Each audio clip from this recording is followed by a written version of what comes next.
Gurur Brahma, Gurur Vishnu, Gurur Devo Maheshwaraha, Guru Sakshat Param Brahma, Tasmai Shri Gurave Namaha, Tasmai Shri Gurave Namaha, Tasmai Shri Gurave Namaha.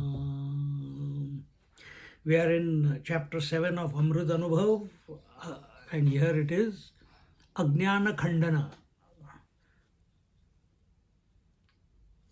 Khandana here means you are digging it out, you are removing it, and in normal parlance, we are coming to this. It is going to be proved that there is nothing called ignorance. We use the word ignorance so freely that we think that there is something called ignorance. And Jnaneshwar Maharaj, through his having had the direct experience of the truth and abiding in the truth, then writing this text called Amrutanubhav is impressing on our mind that just like before he said that the Satchidanand, the three words Satchitanand are nothing but are only there to cancel Asat, Achit and Dukkham. Similarly, here he is telling that the word ignorance and whatever it denotes and signifies has got no standing of its own. There is nothing called ignorance. Only because we say there is knowledge, therefore ignorance. So just because there is asat, so we have to use the word sat. Because there is a word called achit, not conscious, inert, therefore we call something as conscious. Because there is darkness, there is light.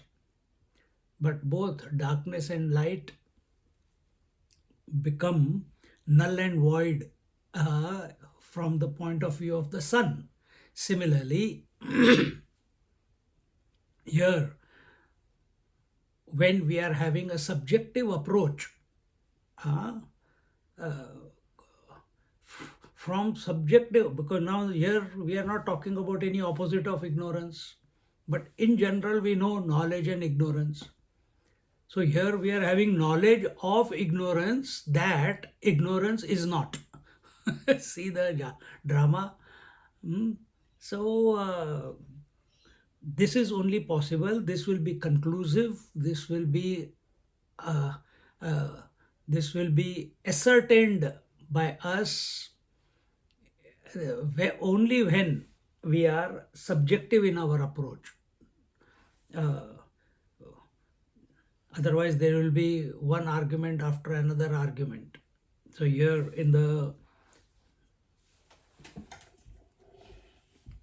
105th OV, he says, Methyavadachi kutiyali te nivantachi sahili vishesha didhali pathi zene. He says, the self has effortlessly tolerated its own denial and also denied its specific assertion, such as the self is Satchidanand, etc. So, self is so compassionate, if we want to use that word, that it has, without any efforts, without any kriya, efforts means kriya, activity. Activity means thoughts, movement. Without any movement, the self has tolerated the tolerated its own denial. So if you look at it as objectively, then it will not make any sense. But if you take the self to be yourself, you, the conscious self, the infinite one, the all pervasive one, the Nitya Shuddha Buddha Mukta Swarupa one, that which is one without a second, have effortlessly. You don't know when it began. You didn't even think about it in that way. But you have started accepting that you are the body, and in that acceptance that you are the body, you have denied the true nature that you actually are, which is infinite. So effortlessly we have denied our own nature and accepted that which we are not, and struggling to survive, collecting money, collecting relationships, remembering living in the past, expecting the future, having regrets, having fear. All this is on account of the ignorance, because ignorance expresses as fear. Wherever there is ignorance, there is fear. But if there is no ignorance, if we come at the end of the chapter, we come to conclude that there is no ignorance, then there is no fear also. Then there is no expectation also. Then there is no regret also. There is no division also. There is no differences also. There is no sense of otherness also. But that only by talking these words is not going to be enough. One has to abide, because that's where Jnaneshwar Maharaj is coming from. This will be possible only when we abide in the self. And here when he says that, and also denied, tolerated its own denial, and also denied its specific assertion, such as Satchidanand, etc. So here Jnaneshwar Maharaj is what you call, or Swamiji has written a commentary. The Mithyavadins, who are Mithyavadins, who talk about the whole world is, uh, they talk about the world as real. They are Mithyavadins. And therefore, basically, the philosophy that accepts the world as a real, and therefore work towards. Now this is subtle adjustment that we require within us. Hinduism also accepts, or Sanatan Dharma also accepts, the continuity of the world from birth, rebirth, etc. But it is only a what you call, only to a certain extent, not all the way. What is the ultimate for us? Ultimate for us is the realization that self is the continuous one. Then who are these people? These are the Nastikas. Nastikas are those who accept the world to be continuous and therefore prepare for the next world. So are we caught up in that thinking where we prepare for the next world? I want to go to heaven, I want to go to Golok, I want to go to this loka, I want to go to that loka. Loka means a plane of experience. Oh, if I don't do karma, good karma now, next life will be bad. You are already planning for the next life. And when we are caught up in these type of thoughts, we are far, far, far away from the conscious being, the infinite self that we are. So think correctly. Who believe in non-existence, etc. of the four, and who are the non-existence, and who are these four? They are the philosophies of Bauddhas, Jains, Charvakas, and even their denial of Paramatma is supported by the same consciousness, the same Paramatma Tattva. This is the main difference.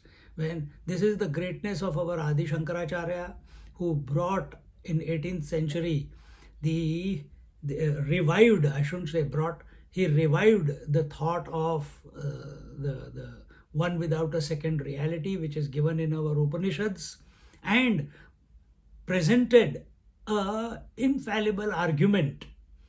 And what is the argument against? All the philosophies that are present in this creation. And what are those? That is the Shad Darshanas. That is the Bauddha nihilist philosophy, the Jain philosophy, which is based, which considers that the Anu, the atom, is the source of all creation. Then the Charvakas, who accept that what we see, hear, touch, feel, taste, that is alone the reality. Then there is the Nyaya, there is the Sankhya, and there is the Vedanta. So Vedanta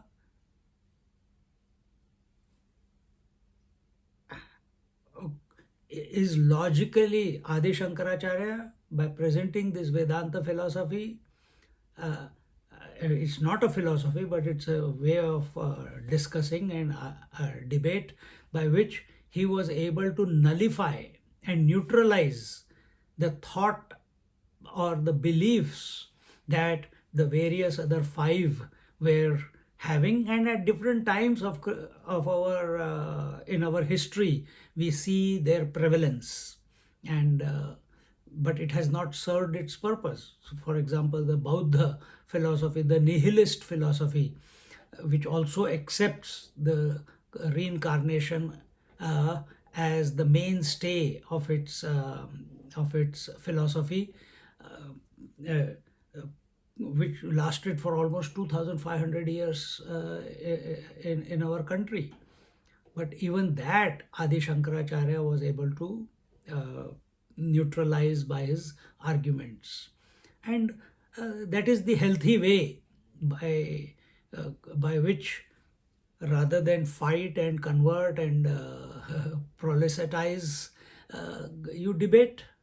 If your argument is, if you are able to convince me, I am ready to follow what you are saying, because logically you have convinced me.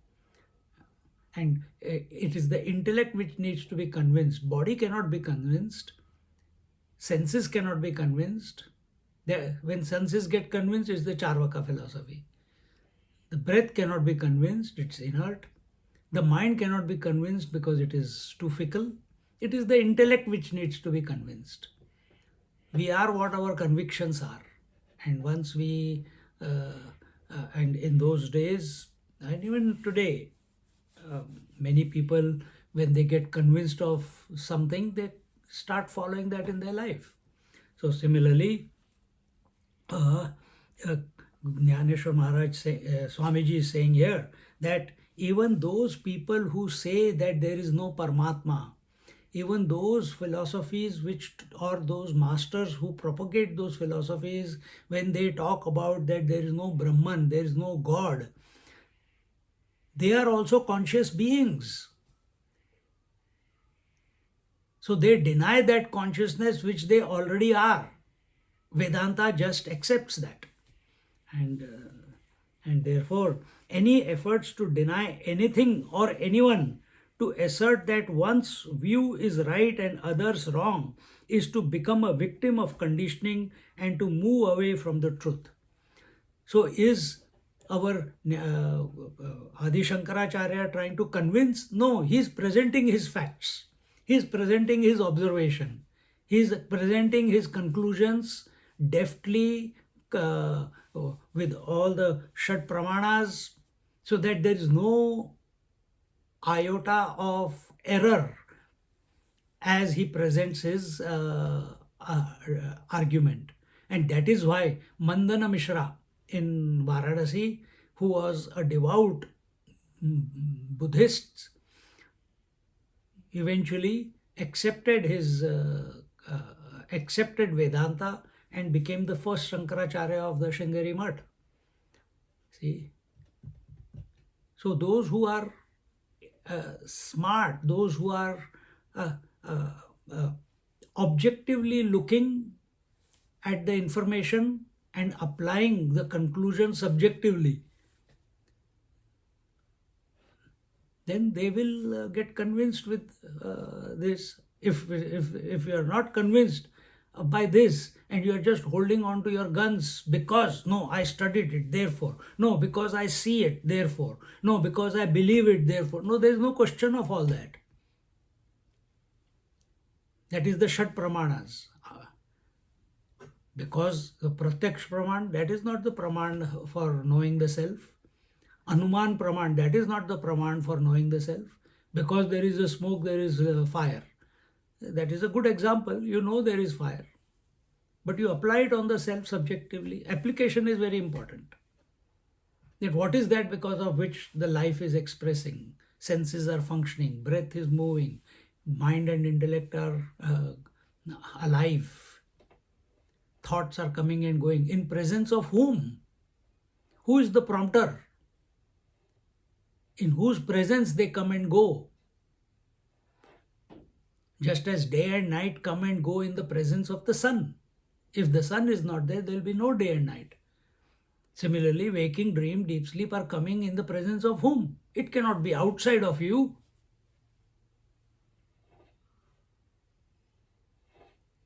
It has to be necessarily the self that we are. But for that, we need to be subjective.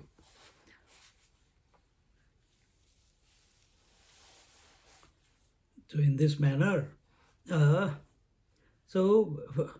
failing to do that, failing to be subjective, we become conditioned by thoughts, experiences, ideas, imaginary convictions. For example, oh, there are answers in our dream. My dream is telling me something. This is imaginary conviction. Nobody is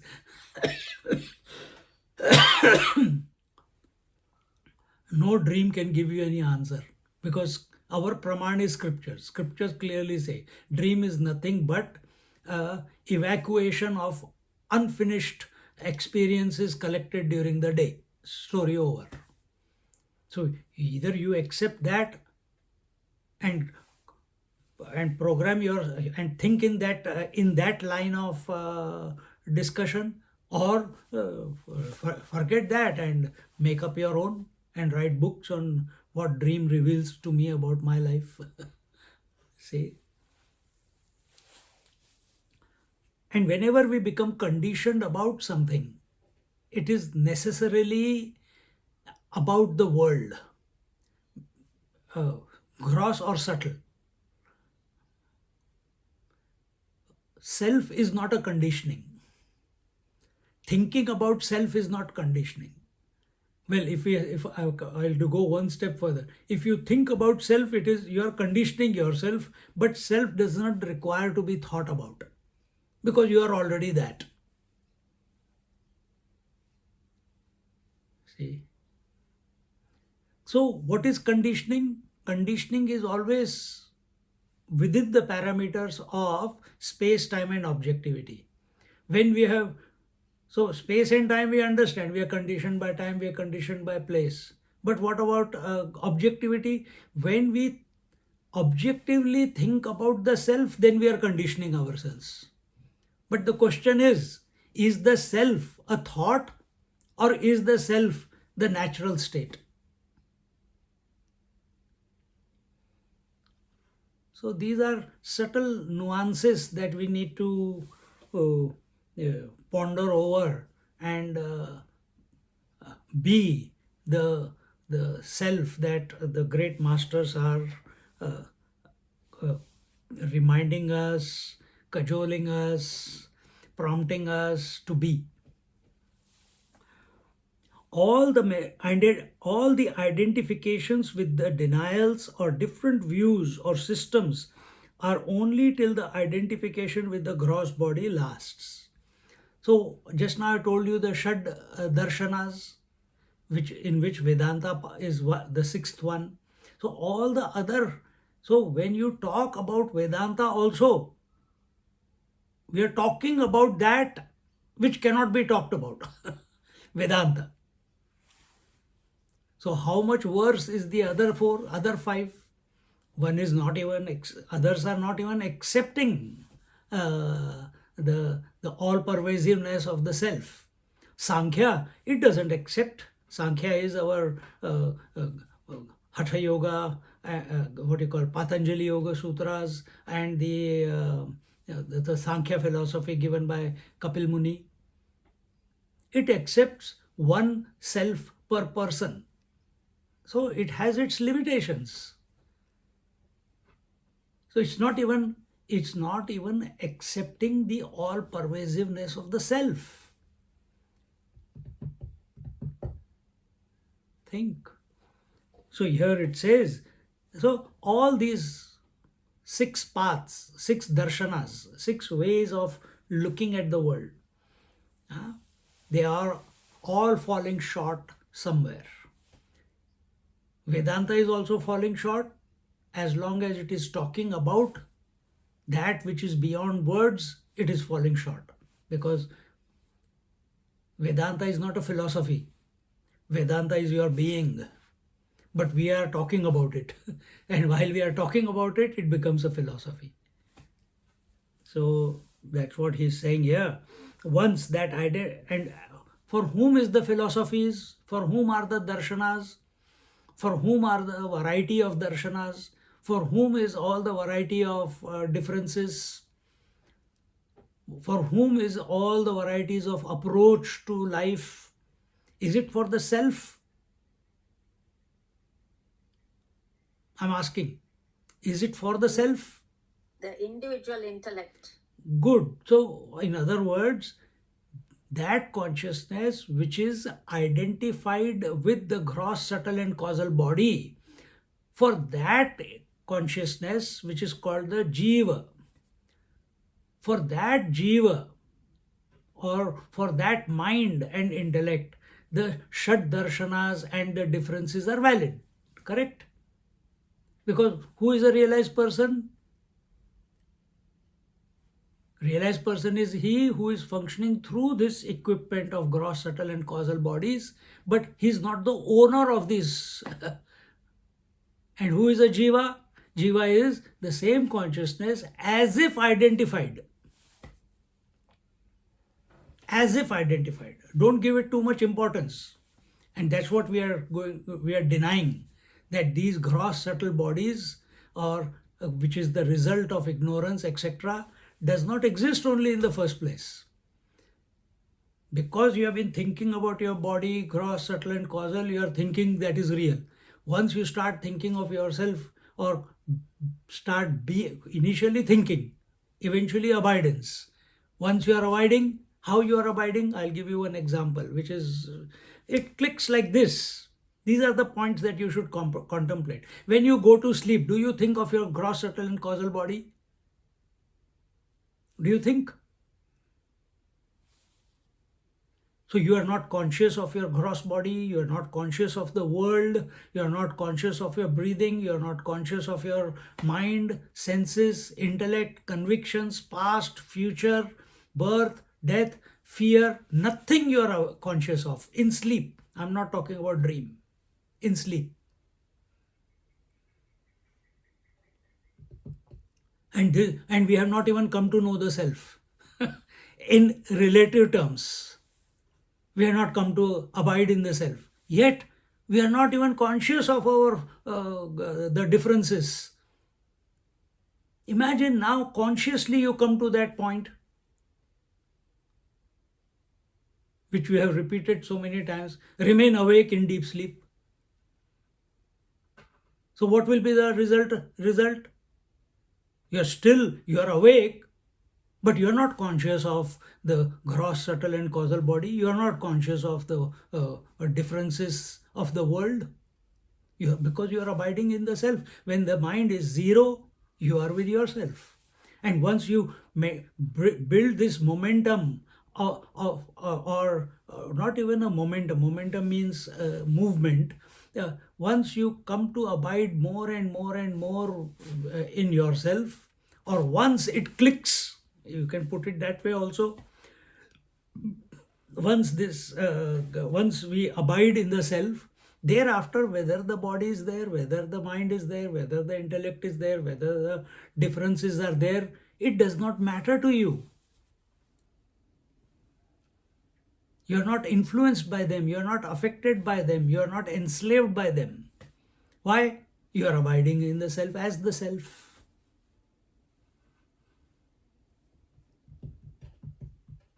Right now, these are only words. But if you can get the essence of what these statements signify, and it is not a conclusion, a thought conclusion. The conclusion is the self. So here it is told that once that where are we? Once that identification is dropped, all thoughts of accepting or denying God have no more validity. And it's not that when Swamiji is saying once that identification is dropped, all thoughts of accepting. How do you drop that identification? By abidance. You apply this statement to the deep sleep. It will work perfectly well. Once the identification is dropped, all thoughts of accepting and denying sleep have no more validity. Instead of God, put sleep or world. See? So in sleep, you're not accepting the world, you're not denying the world. You're not accepting the body, you're not denying the body. You're not accepting the breath, mind, intellect, you're not denying the breath, mind, intellect. You're not accepting the individuality, you are neither denying the individuality. You're just in a pure blissful state of ignorance. Contrary to that, you come to abide in the self. You are in a conscious blissful state of abidance. In deep sleep, you are in a state of abidance under the influence of ignorance. That's all. But we are saying, this is from sleep point of view, but we are saying in this chapter that this ignorance does not exist. You have programmed yourself that in sleep you go to deep sleep. We are saying that you go back to your original nature in deep sleep. Remain awake to catch it. That's all. Yes, that's all. It's that simple. But till we are not got there, we have to keep applying, keep applying, keep applying. Keep contemplating in this manner till it clicks one day.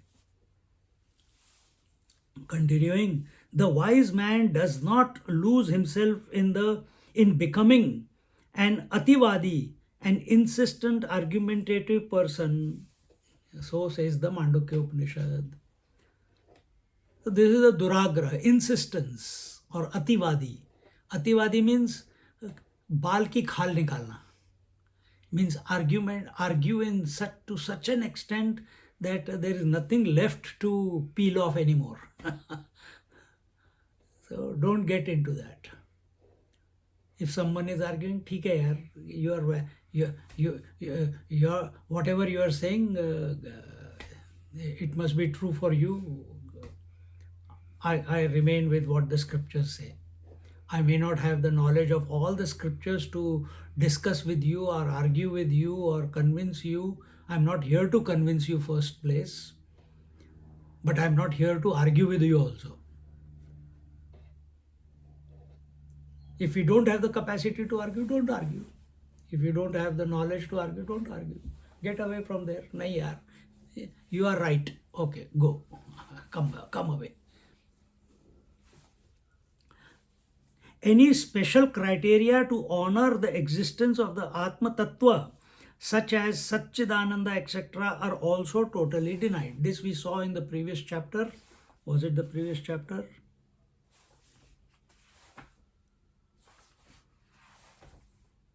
Satchidananda Padatre Vivarna, Shabda Khandana. So in both Satchidananda Khandana and Shabda Khandana, in other words, all words are denied in the self. Self is not established because of words. So what are Satchidananda? Sat is a word, Chit is a word, Anand is a word. So they do not have any validity in the self. In fact, Jnaneshwar Maharaj again and again, many, even in Bhagavad Gita, he says that these are abuses to the reality. So we have seen that in the previous chapter, previous chapter, that all these words, as I'm repeating again, Sat is used by the philosophers or to deny or to neutralize the Asat. Chit is used to neutralize Achit. And Anand is used to neutralize Dukkham. Where is this going on? In the self or in the mind? In the mind. Sat is a thought, and that thought is invoked, contemplated upon to deny the non-existence, and so on. So, and what do you do once you are denied? So once Chit and Achit, Sat and Asat have become neutralized, we are neutralized Achit. So if Achit is there, Asat is there, we need something positive. So our scriptures have given the word Sat and Chit and Anand. When we contemplate on them, we understand what it is, all the other three, and we understand all three of them as the self that we are. And then the three are neutral, the opposites are neutralized, and when they are neutralized, at the very same moment, the Sat Chit Anand, these three words are also become dissolved.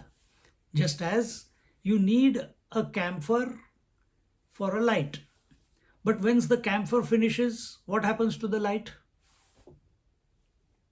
The light, the flame, it also dissolves away.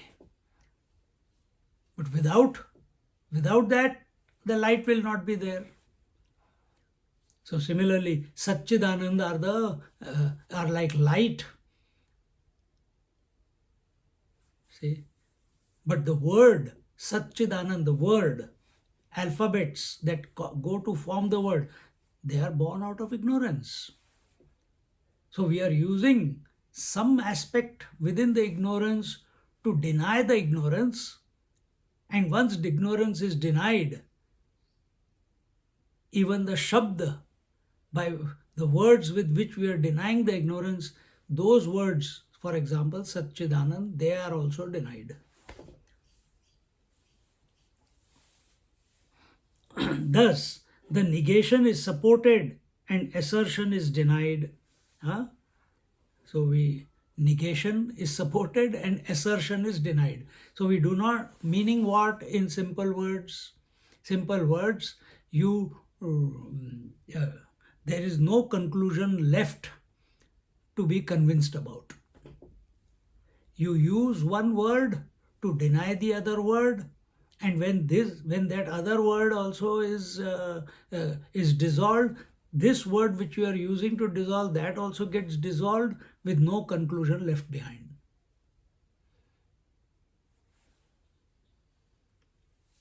No conclusion.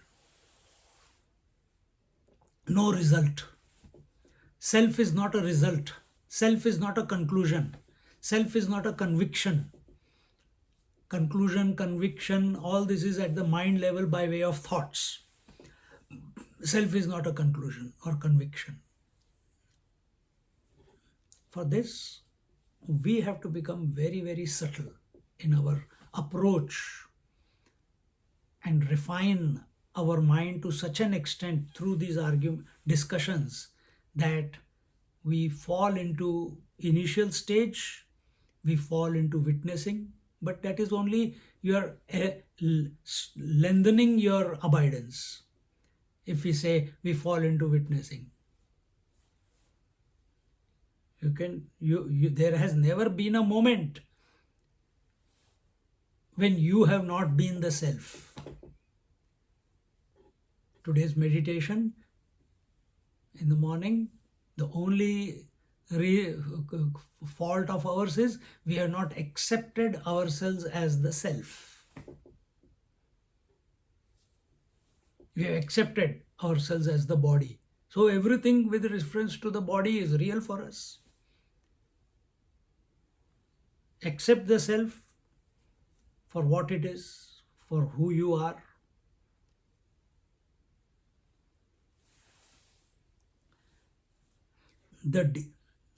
Thus, the negation is supported and assertion is denied. So, no conclusion is allowed to be formed in the mind. No concept is allowed to be formed in the mind.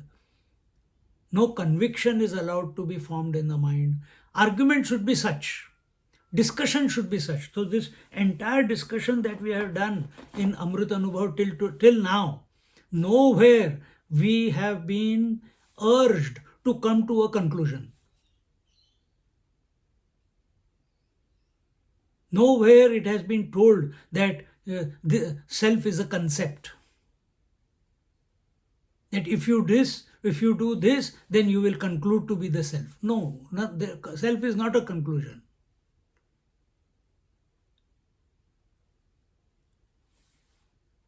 We may talk about it in that manner sometimes to impress a point, but actually it is not.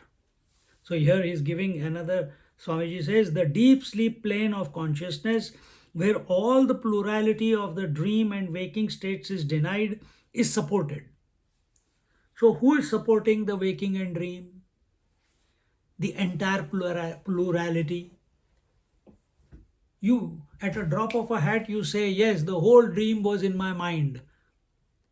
We accept also that the mind only became or projected the entire dream world and the dream people and the dream minds and the dream eyes and the dream senses and the inert and the conscious beings in the dream. Everything was the mind alone because nothing else outside came. Mind only became the space, air, fire, water, earth, etc., etc., etc. But the same conclusion we do not accept when we come into the waking. Why? Why do we do that? Either you accept that the world is different here, in the dream also I am different to the world. But you don't do that also. And once you get convinced that the dream is nothing but the projection of the mind, and the mind alone is the material which is pervading the entire dream world, then why don't you accept that in the waking? And if you know that this is the waking, if you know this is the dream, waker cannot go into the dream. When you wake up, how do you say that I had a dream?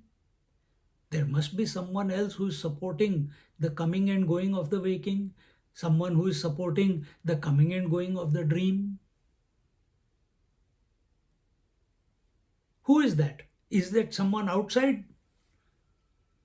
Or is it you?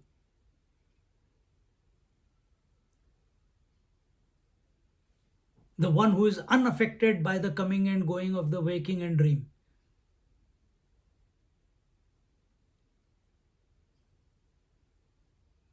So contemplate a little bit with a little bit of focus, concentration.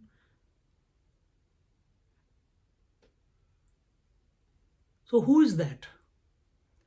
If last night I dreamed, how do I know that I dreamed if the waker was not there?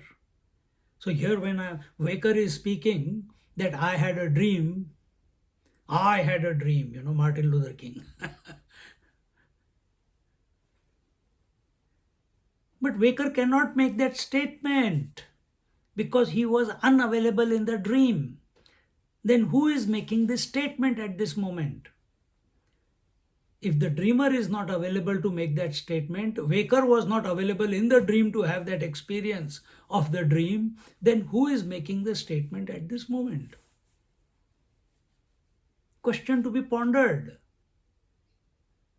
We live like a default, like a robot we are going around in this world. Eating, drinking, waking, sleeping, dreaming, complaining, aspiring, meditating. Like a robot, we are doing it. Come to the correct conclusion. These are the thoughts to be meditated upon. So he says, the waking and dream states add no glory to the Paramatma, just as appearance or disappearance of the waves adds no glory to the water. Water is complete, whether ocean appears or does not appear, whether waves appear or don't appear. Water is complete. Similarly, the self is complete whether the waking, dream, deep sleep appear or don't appear. The Vishesha Jnanam, where the knower known knowledge is expressed, is also denied because Paramatman is non-specific knowledge. This is, if you understand, it's good. If you don't, one day it will click. Paramatma is non-specific knowledge. What is specific knowledge? What is specific knowledge? I'm asking. What is specific knowledge? Anything related to the world. Anything related to the world is specific knowledge. More encompassing thought. Because when you, okay, correct, what you are saying is correct.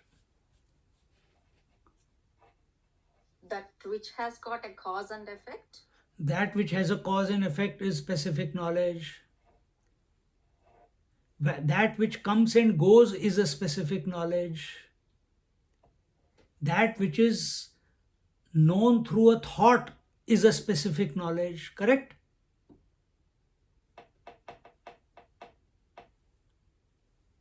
That which is known through a thought is also a specific knowledge. Now, with this information that we have just talked about, read this sentence. The Vishesha Jnanam, the specific knowledge, where and what is specific knowledge? One more point given here. Where the Triputi is functioning, the triad is functioning, is specific knowledge. And what is the triad? The knower known knowing, the seer seen seeing, the hearer heard hearing, the experiencer experienced experiencing, subject, object, and the instrument of knowledge.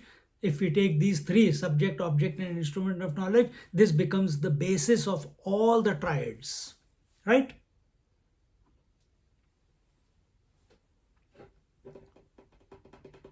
That is specific knowledge. The self does not fall into the purview of specific knowledge, Vishesha Jnanam. It is non-specific. I repeat this again and again many times. As Descartes said, I think, therefore I am. It is specific knowledge. Thoughts cannot reveal the self.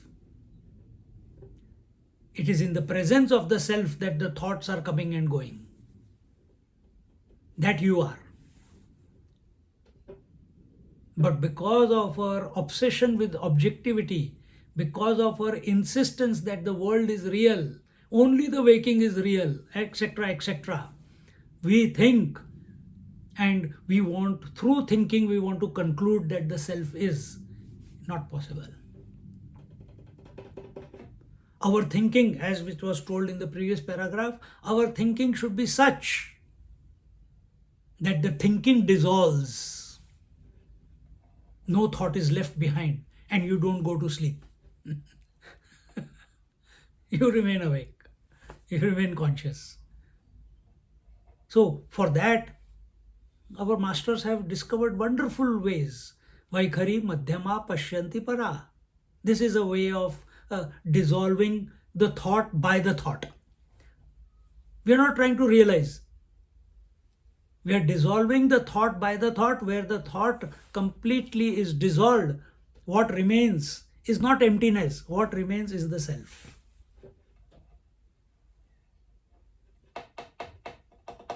And that can happen in a flick of a moment, it can happen to you. In fact, it is happening to you all the time. It is happening to you all the time. You are not available. Why? You have accepted the differences to be real.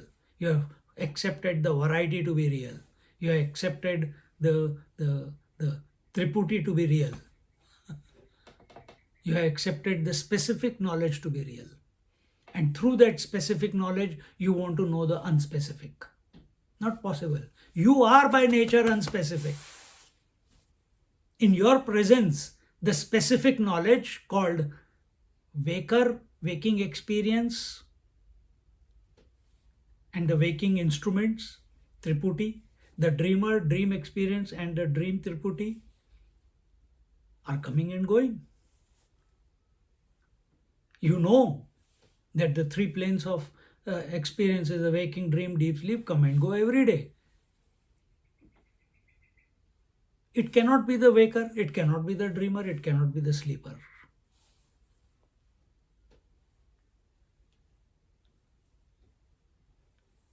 Sit with it. Everything will dissolve.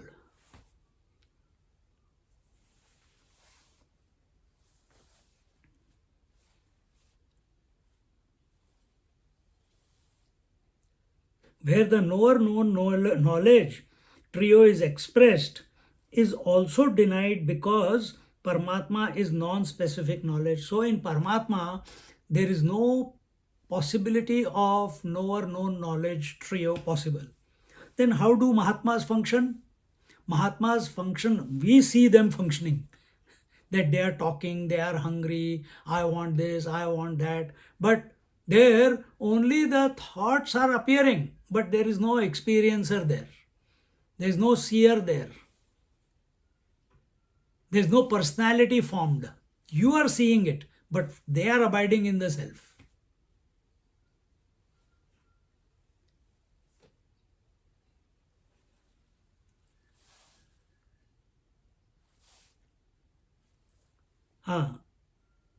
Is also denied because Paramatma is non-specific knowledge, that knowledge which supports all specific knowledges and their absence. So what is all specific knowledge and their absence?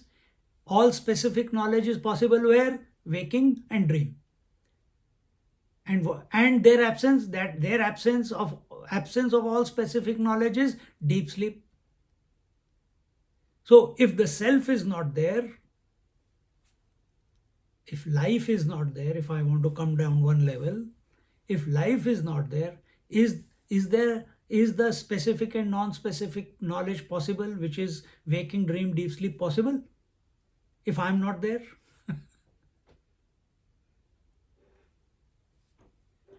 Is waking, dream, deep sleep possible in a dead person? Think. This is contemplation.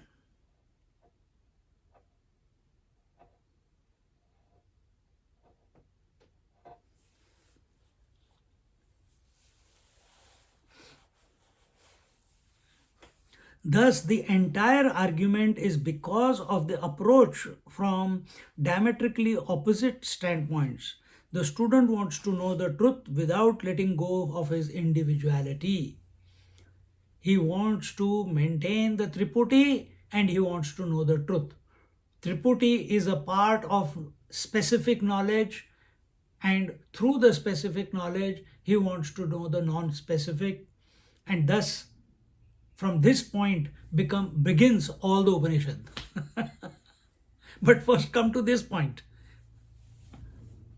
From this point begin all the Upanishads.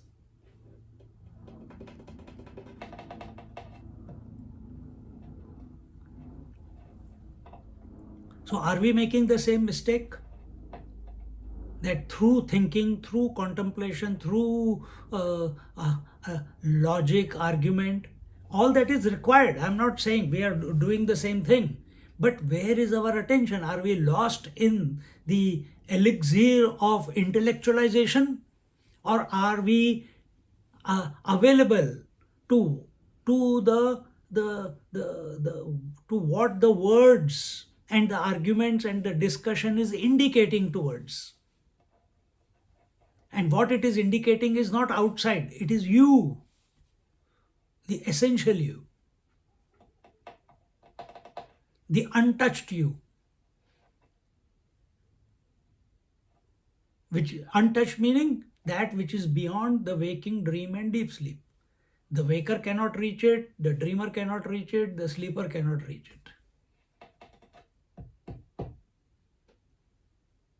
Take that position, be that one.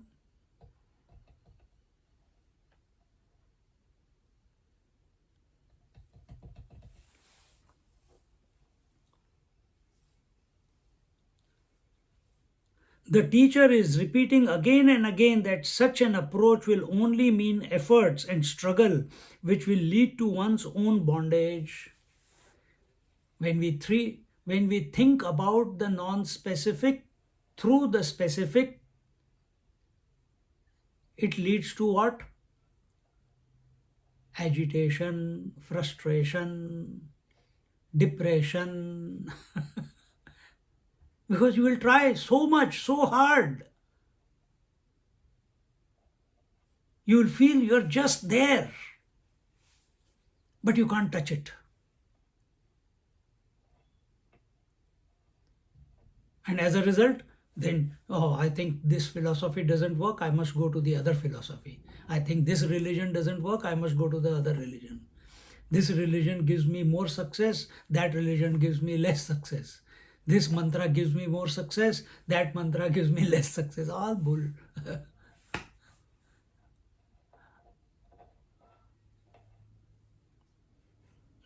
Making our life more and more complicated. Nothing else.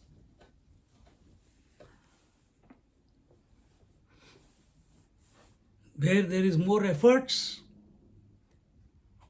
there is more agitation. Where there is more efforts, the results of the effort is where our attention is. And what is the Jnaneshwar Maharaj telling us here?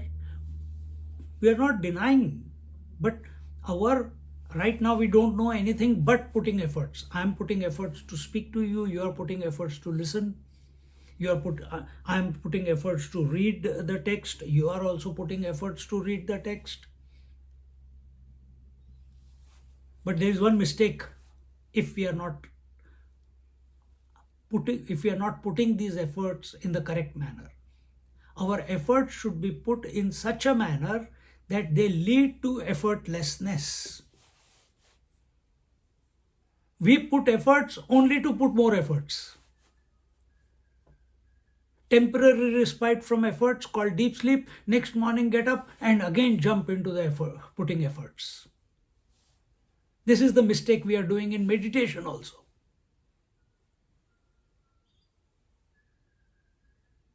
If pranayama is done, if it doesn't lead to natural, slow, shallow breathing, why is it not?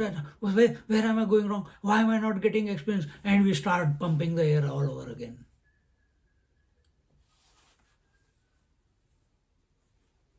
Efforts must lead to effortlessness.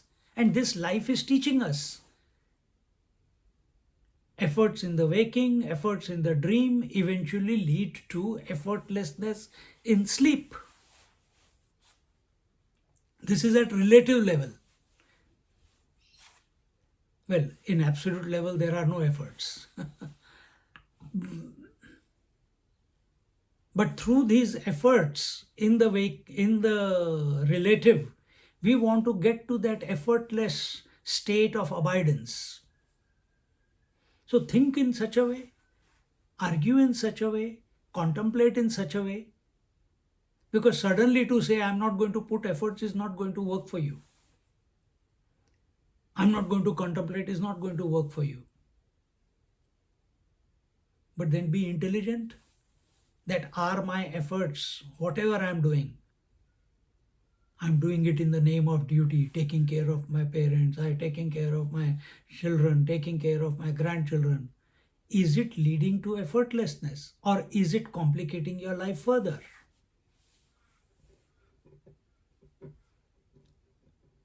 you getting disturbed? Are you getting tired?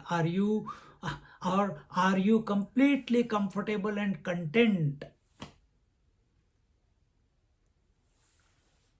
Not accepting nor denying. किसी को आओ मत कहो, किसी को जाओ मत कहो.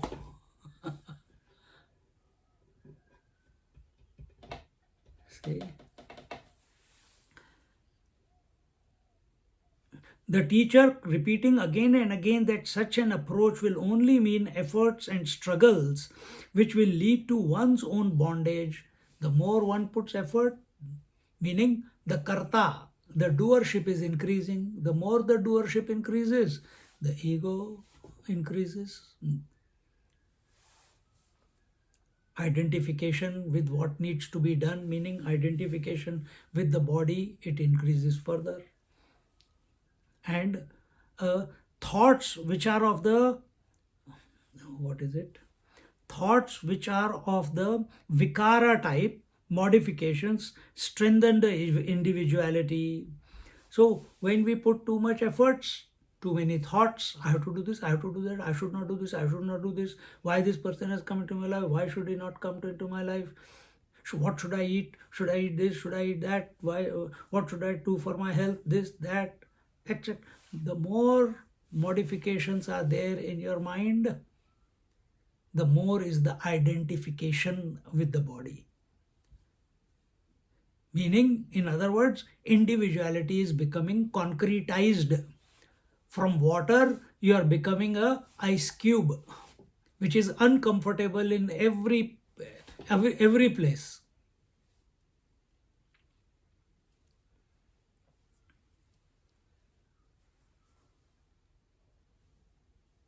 Whereas thoughts which are of the contemplative vichara type lead one to the state of thought freeness and help in transcending the limitations of thinking and thus transcending the individuality.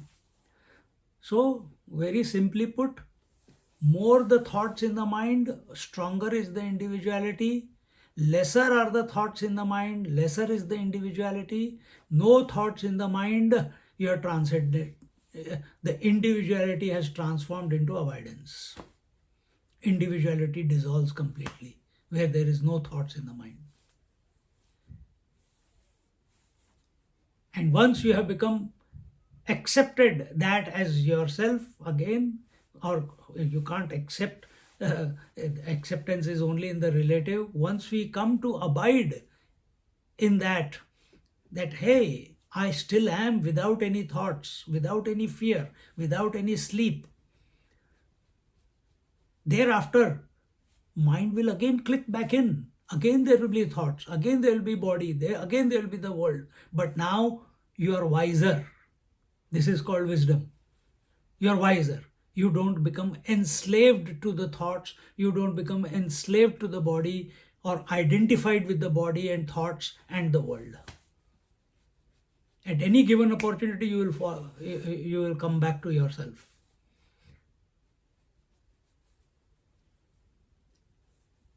And slowly, initially, I have the thoughts. I have to put efforts to effortlessly dissolve the thoughts. This is the effort that you're putting. And as you come to abide in that effortless being, thereafter, there is no question of putting efforts. You don't put efforts to deny the thoughts. You don't put efforts to accept the thoughts. Thoughts meaning thoughts of the world. In other words, thoughts of the waking, thoughts of the dream, thoughts and the absence of both. So you don't put efforts to accept or deny. Because you're not available to the variety. You are available only to yourself. It is more fulfilling. It is more complete. It's unchanging. And once you have accessed, I'm using the words access. Once we have come to abide or accessed ourselves as we are, then there's no question of falling back. Just like you have accessed the maturity of 60, 70, 80 years old. Now you cannot go back to being a teenager. Impossible. You may have a thought of being a teenager or being a child here and there, but you cannot, you'll come back, you will find yourself again in this particular age that you are in. Exactly the same way. Once you have come to abide in the self, which is not a state which comes and goes, it is permanent. It is not a temporary one. But once you have come to abide, the sense of word free fulfillment, the sense of thought free contentment, the, the sense of being that of it being so auspicious, blessed, without the words auspiciousness and blessedness, it absorbs you. It not I should not say absorbs you. It is so complete that thereafter nothing can stand in front of it. Nothing can grab your imagination after that, because it was the mind which had given, which has accepted the imagination of variety, the specific knowledge as real. Now that mind has taken a dip, just like you take a dip with your body in the river, you will come out wet, you cannot come out dry. Exactly the same way, when the mind takes a dip into its own source, which is the consciousness, and realizes that, hey, I was never separate from the consciousness, I am consciousness. And this it knows without a thought, without triputi. Whatever that consciousness is, we give it words: Satchidanand, Nitya Shuddha Buddha Mukta, Ekameva Dvitiya, Sarvam Khalvidam Brahma. Whatever it denotes or whatever it is for us, once the mind has dipped into it, taken a dip in it, it cannot come out unaffected by it. Because what is mind? Mind is the same consciousness which is giving validity to variety, specific knowledge. Non-specific mind is called consciousness. Specific consciousness is called mind. So when it takes a dip and comes out, it becomes wet in consciousness, if I want to use that term. And now its view of the whole its view of the whole specificity gets transformed. It sees the same wetness called consciousness everywhere. It sees every thought as conscious. It sees everything as nothing but that infinite reality. And that is Vedanta. One without a second.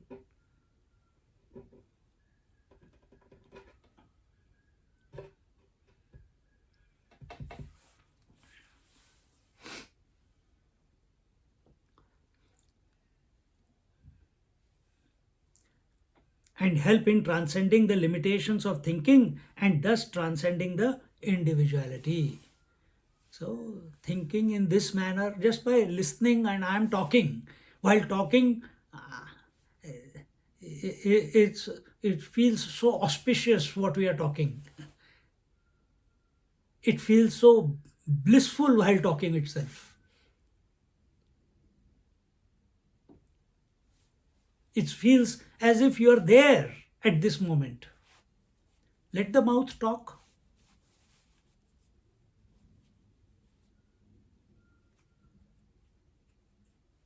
Let the mind think. It's not that once you realize waking dream and deep sleep will stop. They will continue.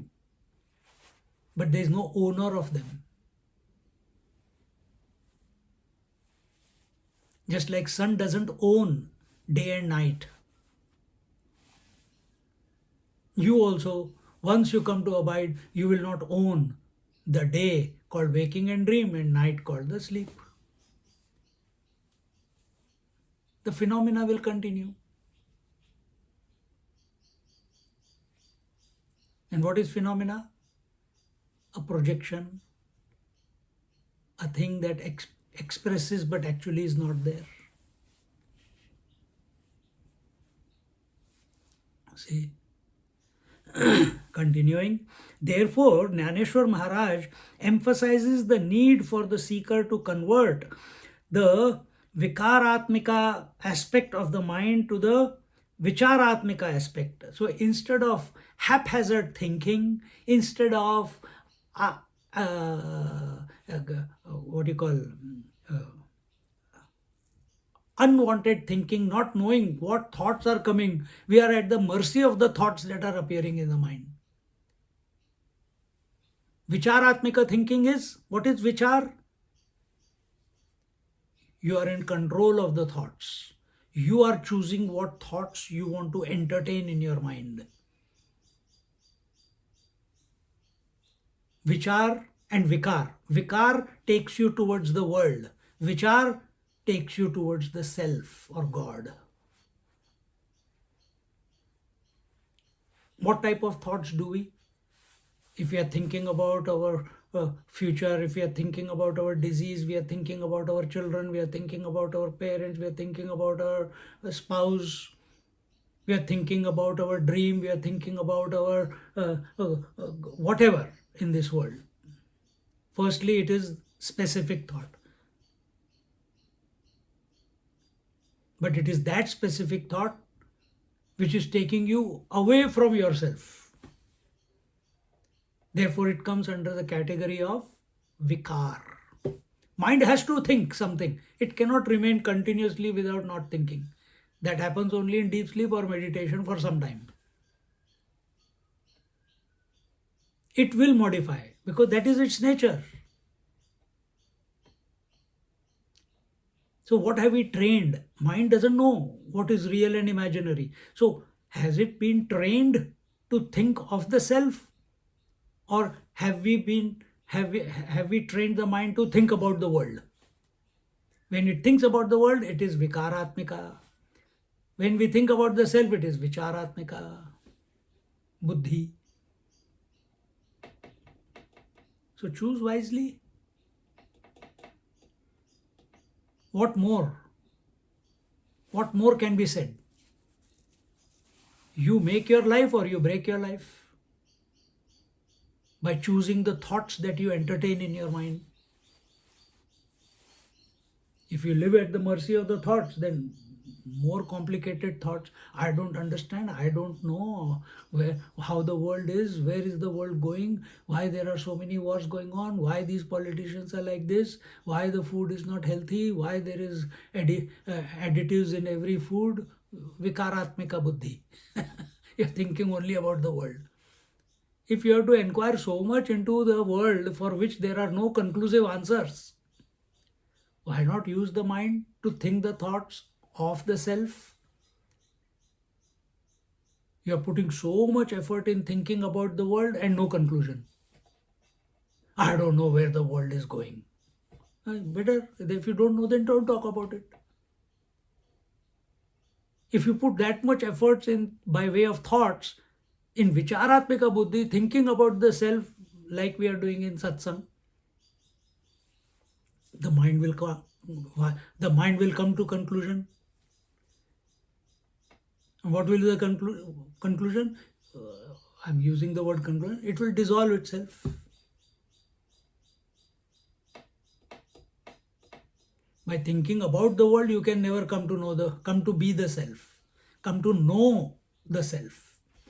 You are the self all the time, but you can never become focused on the self while thinking about the world.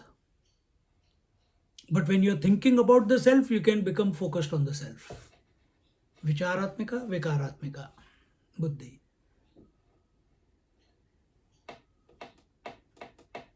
Apply. Don't get complicated with so many different paths. This is simple. Thoughts thinking about the world will lead to no conclusion. It will lead to more thoughts. Thoughts thinking about the self or God will lead to zero thoughts. Simple formula. Put it into practice. Consciously, not when you feel like. Dedicate some time in the morning, evening, afternoon, whether it is 2 minutes, 3 minutes, 5 minutes. No, I make a conscious effort that these 3 minutes I'm going to think about contemplate on the self. Afternoon again 5 minutes I'm going to contemplate on the self. Evening again I'm going to contemplate on the self. 3-4 minutes. It's not a big time to take away from your busy routine. Going to sleep, lying in the bed, before going to sleep again contemplate for 2-3 minutes on the self.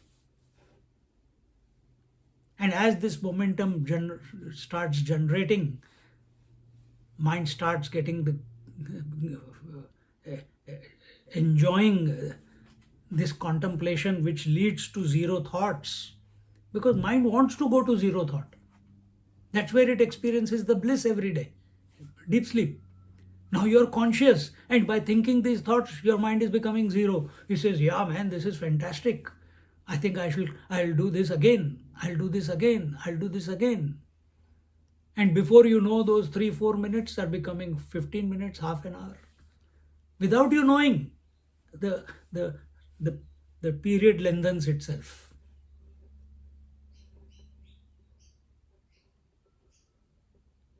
And it doesn't have to become 24 hours. Somewhere along the way, suddenly, the mind will be consumed by the reality. Thereafter, no duality present, only oneness. Such is the magic of contemplation. Therefore, Jnaneshwar Maharaj emphasizes the need for the seeker to convert the Vikaratmika aspect of the mind to the Vicharatmika aspect. Once the correct type of thinking is adopted, then no longer will one try to establish that ignorance is the reality. In the initial stages, what do we say? Ignorance is avidya kama karma, isn't it? Avidya is ignorance there. Ignorance is the cause, and desire and karma, activity, is the effect. What Jnaneshwar Maharaj is doing, or Adi Shankaracharya also does it eventually. But he takes you step by step. Here Jnaneshwar Maharaj is straight away hitting a sixer. He doesn't go into avidya, the world is the result of avidya kama karma. Ignorance is the cause, desire and activity is the effect. He said there cannot be any desire and activity. If you say desire and activity are the children of ignorance, he is not working on desire and activity. He is saying there is no ignorance only. If there is no ignorance, how can the children express?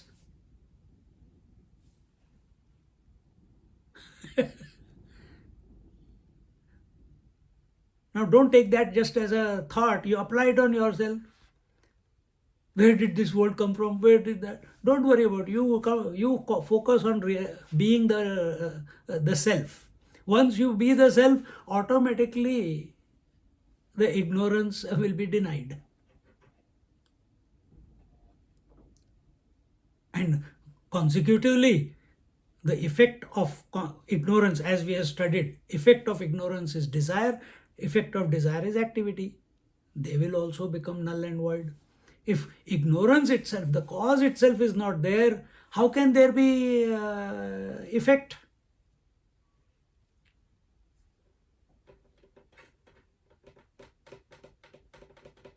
Think.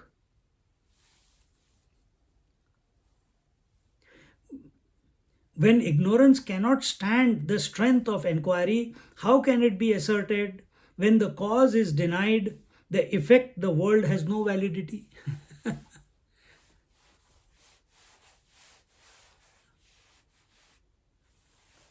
The variety, just as the blueness of the sky, for all our purposes in living in our daily life, the blueness of the sky is very real, isn't it? But when you inquire into it, sky is never blue. Sky is colorless. Only one pigmentation of the white light is pervading the sky as blue. That same light, when it comes through the atmosphere and reaches us, at times it appears as the Vibgayoric colors. But light is one. But light is one.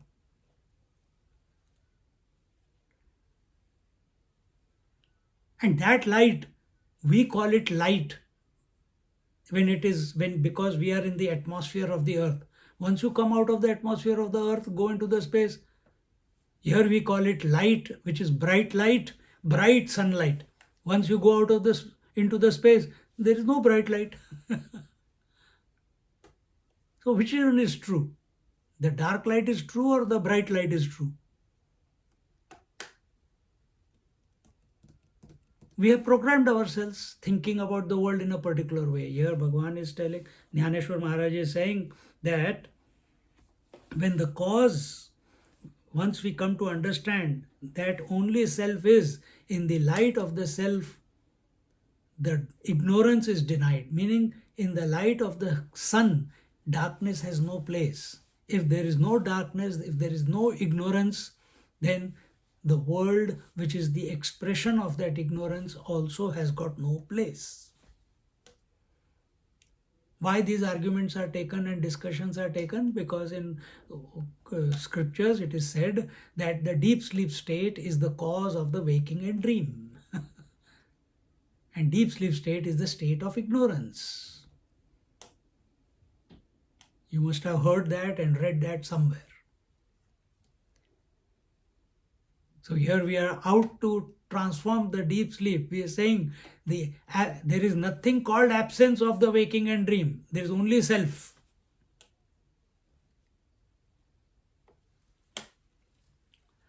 The mithya vastu, no, the mithyavada, therefore, has no strength because the jagat and the jiva cannot have 2 degrees of reality. What is the reality of the jagat? For you and me as an individual, that the world is real. And what is the reality of the jiva? That it is the self. For whom? For the realized ones. So are there 2 realities? One outside and one inside? That the variety is real and the other says the self is real. Can there be 2 realities? According to the Upanishads, according to the realized masters, there is only one reality. Because they are our pramad. Who are masters? They who are confirming what the scriptures are saying is true. Not because of their figment of imagination, because they have directly experienced what the Upanishads are saying. So if reality is all pervasive, inside outside has to be the same.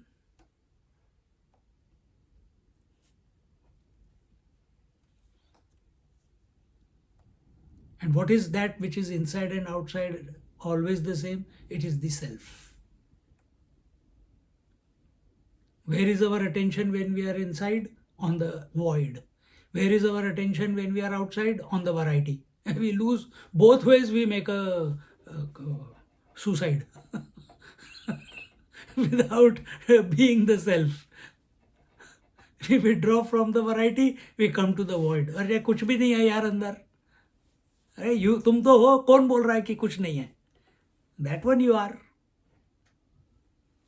who knew that there is nothing, in whose presence nothing appeared and disappeared, and the words came that there is nothing.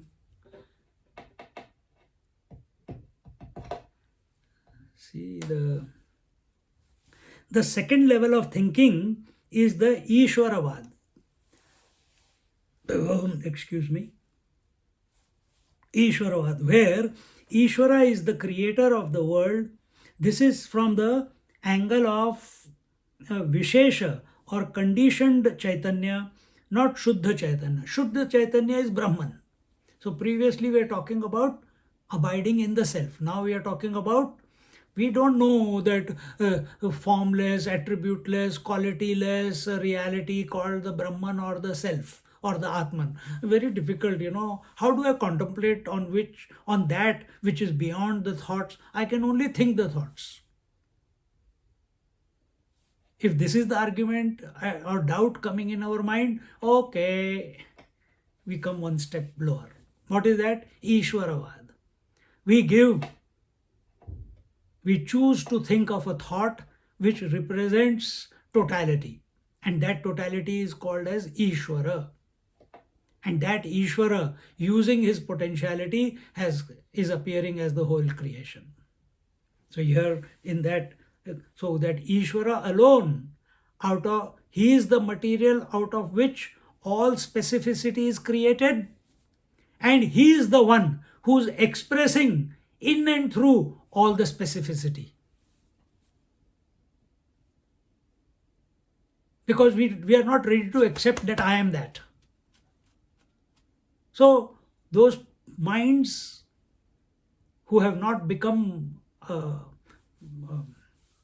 mature to think in that manner, to them this thought is given, Ishwaravad. Okay, you don't want to take that responsibility that you are the creator of the creation, it's okay. Take a chill pill. There is one person. Who's that? He's called Ishwar. Who is he? He's the Nimitta Upadan Karan. He is the one who's appearing as the whole creation.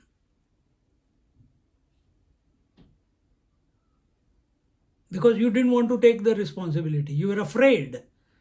Oh my God, I created all these wars. I created all these evil in the world. Because your focus, where is your focus? On the world. What does it lead to? Vikaratmika buddhi. It will lead to agitation. It will lead to frustration. It will lead to depression. Vicharatmika buddhi can never lead you to agitation, frustration, depression. Vicharatmika buddhi prompts you to refine your thinking to such an extent that all thoughts dissolve and you abide in the self. And which is the thought that will dissolve it will die its own death? It is the thought of the self. When thought about in the way the scriptures are telling us to think. See? It's a very fine dissection, not external, but in your mind.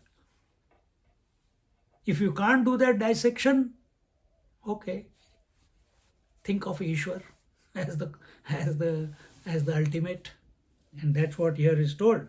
This is from the angle of Vishesha or conditioned Chaitanya. So what is, first it was Shuddha Chaitanya, which was all-pervading consciousness. Now it is conditioned Chaitanya. Conditioned means what? What are the conditionings? Space-time objectivity. But this space, when we talk of Ishvara, what are the conditions? Total space, total time, total objectivity. What are we? Conditioned consciousness. Ishvara is also conditioned consciousness. His conditioning is that of totality. Our conditioning is that of individuality. Individual space, I am only occupying this much space. Individual time, I was born at a particular date and I'll die at a particular time. Objectivity, I can see, touch, feel, taste myself. I got a form. Ishvara, total space. He's occupying the total space. Conditioned by time, he's pervading the time. Objectivity, he is formless or he is having total form. Both mean the same only. Being formless and having total form mean the same. Because both you cannot imagine. But you feel satisfied. If I think of total form, oh, that is God. Then third stage, this is second stage, third stage, we give him a form called Narayana or Shiva. But Vishishta Advaita or Vishesha Advaita is specific non-specificity. Attribute with attributes but without form.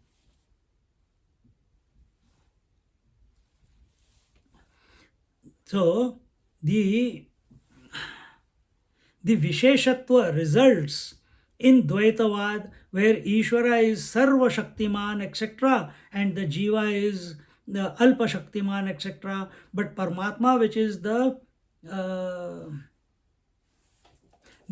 but Paramatma, which is Nirvishesha Shuddha Tattva, supports both the Mithyavada and the Dvaitavada, and yet is not influenced by either. The water pervades both the totality called the ocean and the individuality called the wave. Water is not influenced by the ocean, nor influenced by the ocean called the Ishvara, or influenced by the Jiva called the wave. Where are both of them? In the Dvaitavad, in the where we are not ready to accept that we are the conscious principle. There we take this to I am the devotee, he is the Lord, Ishvara is the devoted. Ishvara is all powerful, I am little powerful. He is the master of his Shakti, I am a slave of my Shakti. His mind is under his control, I am under the control of my mind. He is awake in waking, dream, and deep sleep. I don't know. In the waking, I become the waker. In dream, I become the dreamer. In sleep, I become the sleeper. Ishvara, he remains awake in all the three states.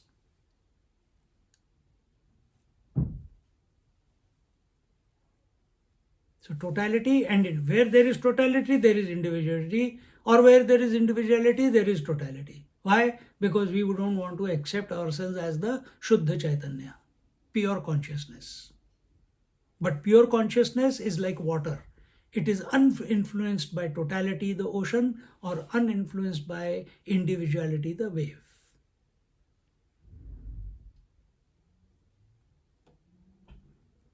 So who are you essentially?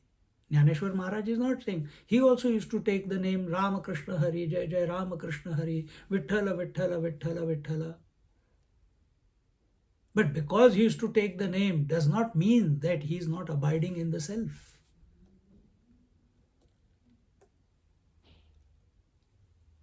So, in this manner,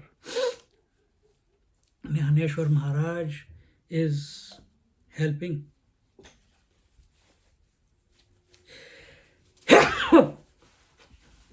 us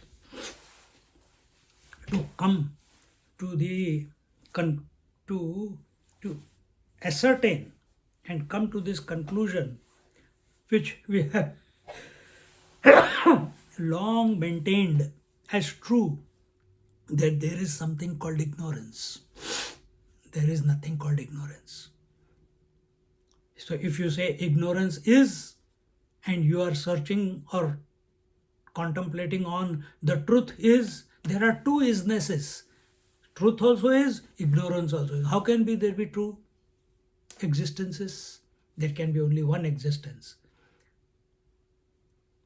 And that is the conscious existence, and that you are. Om Purnamada Purnamidam Purnat Purnamudachyate Purnasya Purnamadaya Purnamevavashishyate. Om Shanti Shanti Shanti. Harihi Om. Shri Gurubhyo Namaha. Harihi Om. Just sit quietly for a moment.